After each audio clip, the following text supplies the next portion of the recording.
5월 23일 월요일. 지금 누구와 통하십니까? 중국에서 여행할 때 일입니다. 깊숙한 마을로 들어가는 붐비는 버스 안에서 한 꼬마 아이를 무릎에 앉히게 되었습니다. 이 꼬마는 중국말을 전혀 못하는 위구르 아이였고 저 역시 위구르 말을 하나도 몰랐습니다. 하지만 몸짓과 그림만으로 우리는 버스를 타고 가는 16시간 동안 또 아이의 집에서 민박까지 하면서 배꼽 빠지게 웃고 놀았습니다. 떠나는 날 아이는 닭똥 같은 눈물을 흘렸고 아이 엄마는 제가 떠나지 못하도록 신발까지 감추었습니다.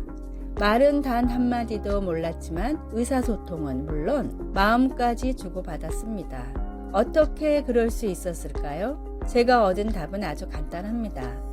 언어가 통하지 않으면 서로 무슨 이야기를 하고 있는지 주의 깊게 살피면 되고 열심히 들어주려고 노력하기 때문입니다. 그런 과정을 통해서 말이 아닌 마음이 통하기 때문입니다. 동물이나 식물하고도 이야기를 나눈다는데 사람끼리 다르다고 해봐야 얼마나 다르겠습니까? 진정한 대화는 서로의 마음이 통할 때 이루어집니다. 마음이 열려야 대화가 가능하게 되는 것입니다. 마음을 닫아버리면 아무리 많은 말을 해도 전혀 소용이 없습니다. 오늘의 말씀, 너희 말을 항상 은혜 가운데서 소금으로 맛을 냄과 같이 하라. 그리하면 각 사람에게 마땅히 대답할 것을 알리라. 골로새서 4장 6절. 오늘의 찬송 440장 어디든지 예수 나를 이끌면. 오늘의 만나, 진리의 복음을 전하기 위해서 필요한 것도 결국은 소통하는 마음입니다. 주변의 이웃들과 진심으로 소통해 보세요.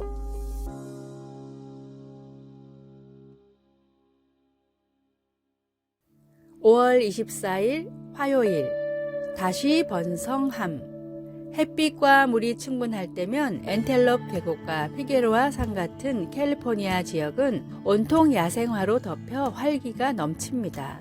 하지만 가뭄이 닥치면 어떤 일이 일어날까요? 과학자들은 어떤 야생화들은 씨앗들이 흙을 밀어내고 꽃을 피우게 하는 대신 많은 양의 씨앗을 땅 속에 저장한다는 사실을 알게 되었습니다. 가뭄이 지나고 나면 식물들은 저장해 두었던 씨앗을 이용해 다시 번성하기 시작합니다. 힘든 상황에도 불구하고 고대 이스라엘 백성들은 이집트 땅에서 번성했습니다. 노예 주인들은 그들에게 들판에서 일하고 벽돌을 만들도록 강요했고 무자비한 감독관들은 그들에게 왕을 위해 도시 전체를 건설하게 했습니다. 이집트 왕은 그들의 수를 줄이기 위해 영아 살해를 시도하기까지 했습니다. 그러나 하나님께서 그들을 지켜주셨기 때문에 그들은 학대를 받을수록 더욱 번성하여 퍼져나갔습니다. 많은 성경학자들은 이집트에서 사는 동안 이스라엘 남자와 여자, 아이의 인구가 200만 명 혹은 그 이상까지 증가했다고 추정합니다. 당시 그의 백성들을 지키셨던 하나님이 오늘날 우리도 지키고 계십니다. 하나님은 어떤 환경에서도 우리를 도우실 수 있습니다. 말씀, 학대를 받을수록 더욱 번성하여 퍼져나가니. 출애굽기 1장 12절. 찬송 300장 내 맘이 낙심되며. 기도, 하나님 아버지, 때로는 앞으로 계속 나아가기가 너무 힘듭니다. 오늘 저의 필요를 채워주시고 성령님의 능력을 통해 견뎌낼 수 있도록 도와주소서. 아멘.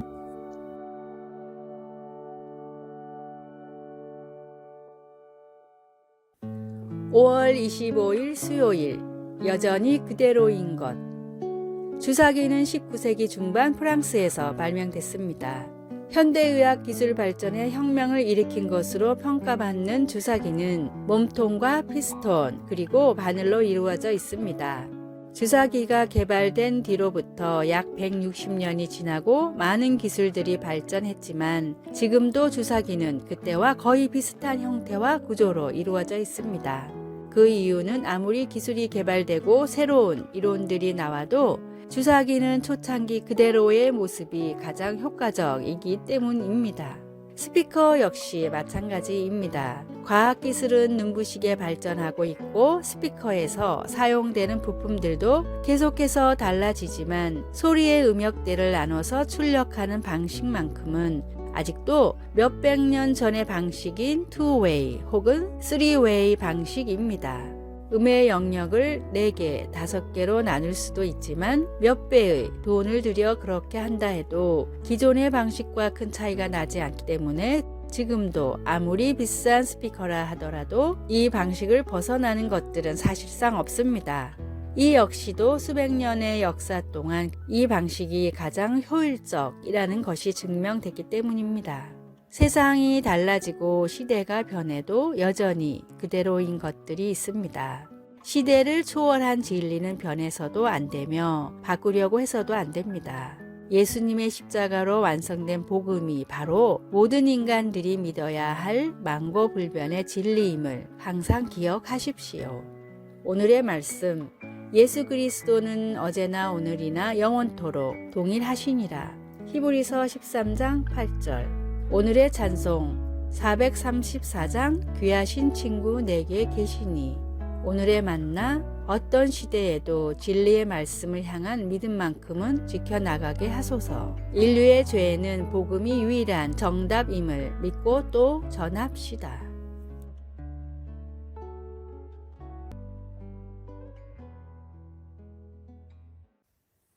5월 26일 목요일 현명한 건축업자. 본래 이름이 이사벨라 바움프리였던 소저너 투루스는 1797년 뉴욕주의 에소퍼스에서 노예로 태어났습니다. 그녀의 자녀들도 대부분 노예로 팔려갔지만 1826년 자유를 위해 딸 하나를 데리고 탈출하여 그녀의 자유를 위해 돈을 지불한 어느 가정에서 자유인으로 살았습니다. 그녀는 부당한 제도의 가족이 뿔뿔이 흩어지는 것을 그냥 보고만 있지 않고 법적인 조치를 취해 그의 어린 아들 피터를 찾아왔는데 이는 그 당시의 흑인 여성으로서는 놀랄 만한 성과였습니다. 그녀는 하나님의 도움 없이는 자녀를 키울 수 없다는 사실을 깨닫고 그리스도를 믿는 신자가 되었고 후에 하나님의 진리의 기초 위에 자신의 삶이 세워졌다는 것을 보여주기 위해 이름을 소저너 투루스로 바꿨습니다. 잠언 14장을 기록한 솔로몬 왕은 지혜로운 여인은 자기 집을 세우되 이와 반대로 미련한 여인은 자기 손으로 그것을 허느니라 라고 말합니다. 하나님이 주신 지혜 덕분에 소저너에게는 격동의 시기에도 안전한 피난처가 있었습니다. 우리에게는 불의로부터 자녀를 구해야 할 일이 전혀 없을지도 모르지만 우리도 소저너가 사용한 것과 같은 기초 위에 곧 하나님의 지혜 위에 우리의 집을 지을 수 있습니다. 말씀, 지혜로운 여인은 자기 집을 세우되 미련한 여인은 자기 손으로 그것을 허느니라. 잠언 14장 1절. 찬송 204장 주의 말씀 듣고서. 기도. 하나님 아버지, 아버지의 영광을 나타낼 영원한 유산을 남기기 위해 아버지의 지혜를 저희에게 내려주소서. 아멘.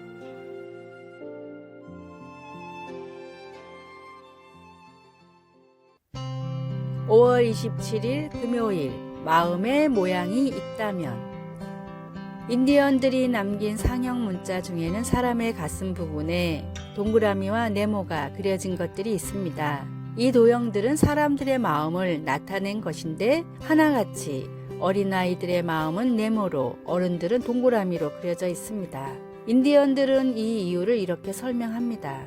어린아이들은 작은 잘못을 저질러도 금방 뉘우칩니다. 양심의 가책을 받아 거짓말을 잘 못하고 금방 드러나기 때문입니다. 인디언들은 그 이유를 아이들의 마음은 네모로 되어 있어서 잘못을 하면 모서리에 찔려 참을 수가 없어서라고 생각했습니다.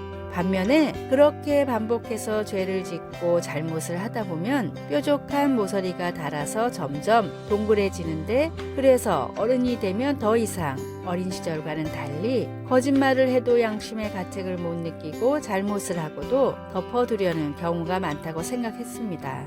우리의 어린 시절을 생각해도 비슷합니다. 작은 실수 하나에 금방 울며 죄를 뉘우치고 거짓말도 잘하지 못해 가슴이 콩닥거리던 때가 있었지만 이제는 잘못을 저지르고도 정당화를 시키거나 오히려 남을 비난할 때도 많습니다. 지금 내 마음의 모양이 보인다면 어떤 모양일까요? 죄의 타성에서 벗어나 진리를 향한 통렬한 뉘우침이 있는 마음과 신앙을 가지십시오. 오늘의 말씀, 주께 힘을 얻고 그 마음에 시온의 대로가 있는 자는 복이 있나이다.